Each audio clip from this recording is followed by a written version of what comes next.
जय हिंद साथियों, मेरे चैनल में आपका स्वागत है। आज हम जीके और जीएस के अंतर्गत कुछ महत्वपूर्ण प्रश्न बताएंगे जो आगामी परीक्षाओं की दृष्टि से बहुत महत्वपूर्ण है। आप डेली सुबह मॉर्निंग में अपना टारगेट फिक्स करिए कि आज हमें इतना पढ़ना है और सारा दिन उस पर फोकस करिए। ऐसा अगर आप डेली करते हैं तो यकीन मानिए आपकी तैयारी बहुत अच्छी हो जाएगी और आप हर एग्जाम फाइट करने लगेंगे।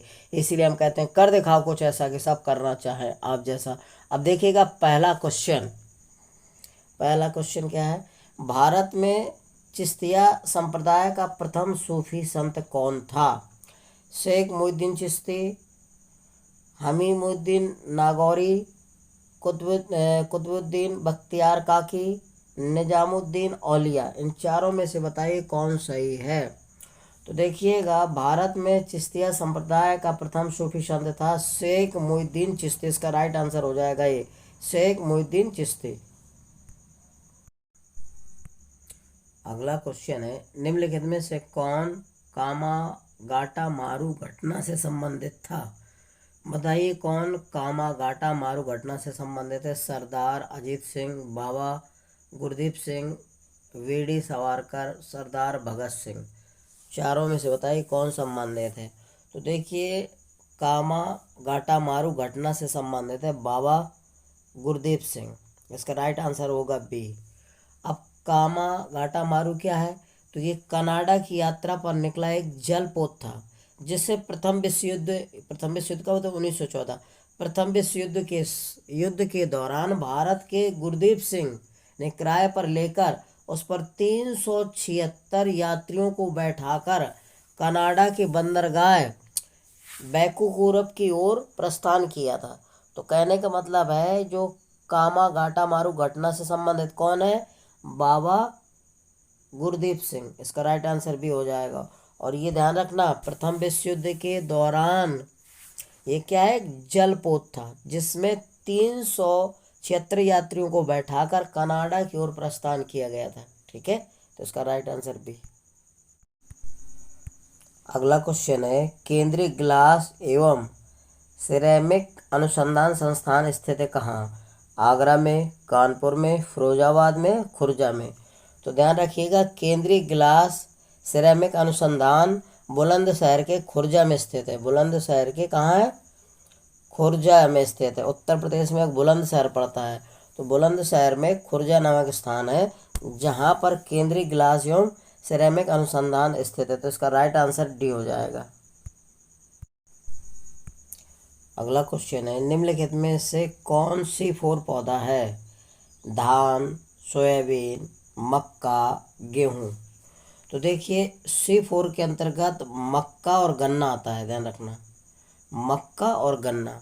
तो इसमें गन्ना दिया नहीं, तो इसका राइट आंसर हो जाएगा मक्का, सी। राइट आंसर क्या होगा? सी। ध्यान रखना, C4 के अंतर्गत आपका गन्ना है, मक्का है, और ये आपका धान है, गेहूं है, सोयाबीन है, ठीक है, राई है, जौ है, कपास है। ये सभी C3 के अंतर्गत आते हैं। ये C3 पौधे, ध्यान रखना, तम्बाकू भी इसमें आता है, आलू भी आता है। तो ये C3 के पौधे अंतर्गत आते हैं, ध्यान रखना। कौन कौन से है? गेहूं है, जौ है, राई है, सोयाबीन है, कपास है, तम्बाकू है, आलू। ये C3 के पौधे हैं, ध्यान रखना। और आपका गन्ना और मक्का ये कौन है? C4 का पौधा। ठीक है, इसका राइट आंसर सी हो जाएगा, ध्यान रखिए। अगला क्वेश्चन है, राष्ट्रीय बागवानी परिषद बोर्ड की स्थापना कब हुई थी? बताइए कब हुई थी?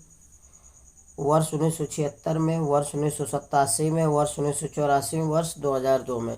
तो राष्ट्रीय बागवानी परिषद बोर्ड की स्थापना 1984 में हुई थी। तो इसका राइट आंसर होगा सी।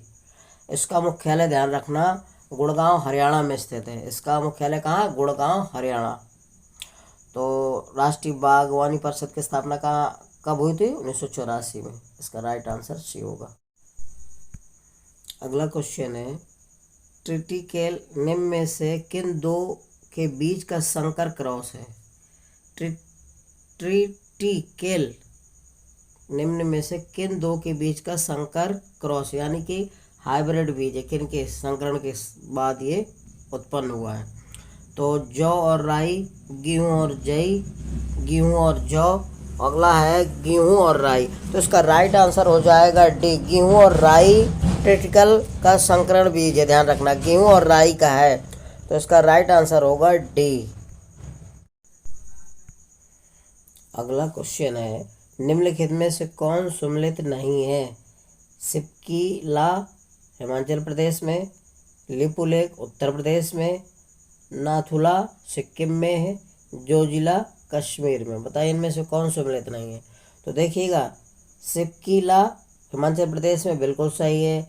लिपुलेख ये उत्तर प्रदेश में नहीं है, उत्तराखंड में है।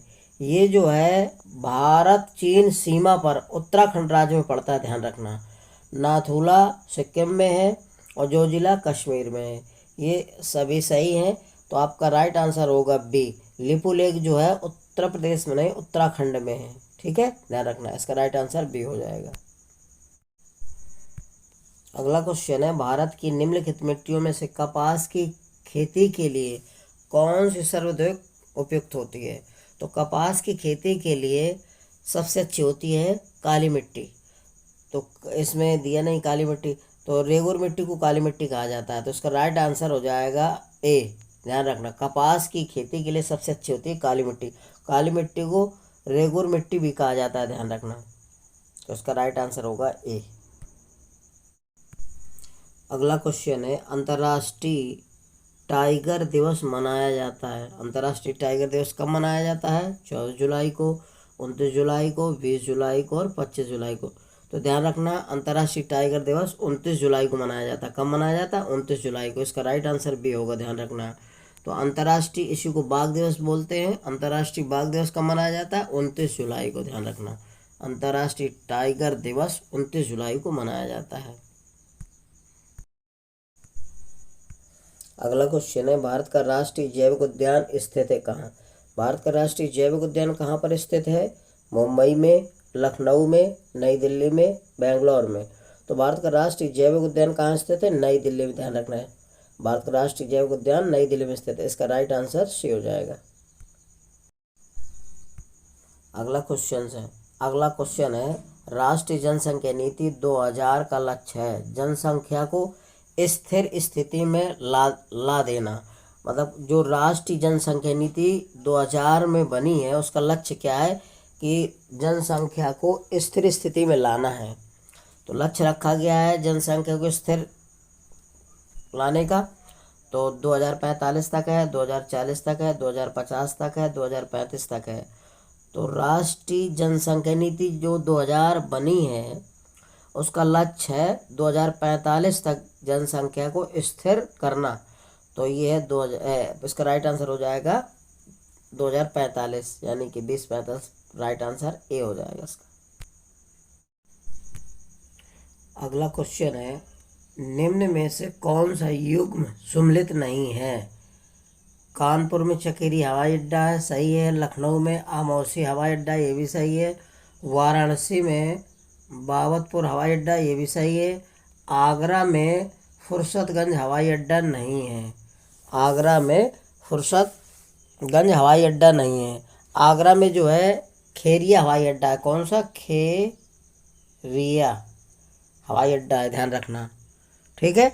और फुर्सतगंज जो हवाई अड्डा है ये रायबरेली में। फुर्सतगंज हवाई अड्डा कहाँ है? रायबरेली में। तो इसका राइट आंसर हो जाएगा डी, ध्यान रखिए। अगला क्वेश्चन है, उत्तर प्रदेश में सर्वाधिक जनसंख्या वाली जनजाति कौन सी है? उत्तर प्रदेश में बताइए सर्वाधिक जनसंख्या वाली जनजाति कौन सी है? थारू है, गोंड है, खैरवार है, चेरो है। तो इन चारों में से कौन सी है? तो उत्तर प्रदेश में सर्वाधिक जनसंख्या वाली जनजाति कौन सी है? गोंड, ध्यान रखना, गोंड है। पहले थारू थी 2001 तक, ठीक है। इसके बाद इसमें 10 अन्य जनजातियों को शामिल किया गया। तो 2003 में 10 जनजातियों को शामिल किया गया। तो सबसे बड़ा जनजाति समूह बना है गौंड, ठीक है, गौंड। तो यानी कि इसका राइट आंसर हो जाएगा बी। अगला क्वेश्चन है, सूची 1 को सूची 2 से सम्मिलित कीजिए और नीचे दिए गए कोड से सही उत्तर चुनिए। सूची 1 और सूची 2। फतेहपुर सीकरी और जौनपुर सिटी, आगरा सिटी, जामा मस्जिद, बदायूं, ये कहाँ पर है? तो इनका संबंध किससे है? तो देखिएगा, फतेहपुर सीकरी का संबंध अकबर से। हाँ, फतेहपुर सीकरी का संबंध किससे? अकबर से, अकबर ने बनवाया था। इसके बाद है जौनपुर सिटी, फिरोज शाह तुगलक से संबंधित है। फिरोज शाह तुगलक, जौनपुर सिटी किसने, यानी जौनपुर को किसने बसाया था? फिरोज शाह तुगलक ने। आगरा सिटी को सिकंदर लोदी ने बनाया था, बसाया था। आगरा सिटी को, यानी आगरा शहर किसने बसाया था? सिकंदर लोदी ने। जामा मस्जिद और बदायूं को इल्तुतमिश ने। जामा मस्जिद और बदायूं को किसने? इल्तुतमिश ने। तो ए का तीसरा और बी का चौथा, इसका राइट आंसर हो जाएगा ए। राइट आंसर कौन होगा? ए, ध्यान रखना। अगला क्वेश्चन है, निम्नलिखित में से कौन सा कार्बनिक अम्ल अंगूर, इमली, केला में प्रचुर मात्रा में विद्यमान रहता है? बताइए वो कौन सा अम्ल है जो अंगूर, इमली तथा केला में पाया जाता है? तो टार्टरिक अम्ल पाया जाता है। इसका राइट आंसर डी हो जाएगा, ध्यान रखना। अंगूर, इमली और केला में क्या पाया जाता है? टार्टरिक अम्ल पाया जाता है। इसका आंसर डी राइट आंसर हो जाएगा। अगला क्वेश्चन है, पित्ताशय में उपस्थित पत्थर निम्नलिखित में से किसका पाचन प्रभावित करता है? प्रोटीन का, वसा का, कार्बोहाइड्रेट का, न्यूक्लिक अम्ल का? तो ध्यान रखना, पित्ताशय में जो पथरी होती है, पत्थर बोलते हैं, जिसका पाचन किसका प्रभावित करता है? वसा का। वसा का पाचन नहीं करता है। जब पत्थर हो जाता है, पित्ताशय थैली में पथरी हो जाती है, तो वसा का पाचन करने में सहायक नहीं होता। तो इसका राइट आंसर हो जाएगा बी। अगला क्वेश्चन है, सूची 1 को सूची 2 को सम्मिलित कीजिए। सूची 1 को सूची 2 से सम्मिलित कीजिए और सूचियों के नीचे दिए गए कोड की सहायता से सही उत्तर चुनिए। तो देखिए, अफीम है। अफीम किससे प्राप्त होती है? अफीम एक फल होता है, ध्यान रखना। और हींग क्या? हींग एक जड़ होती है।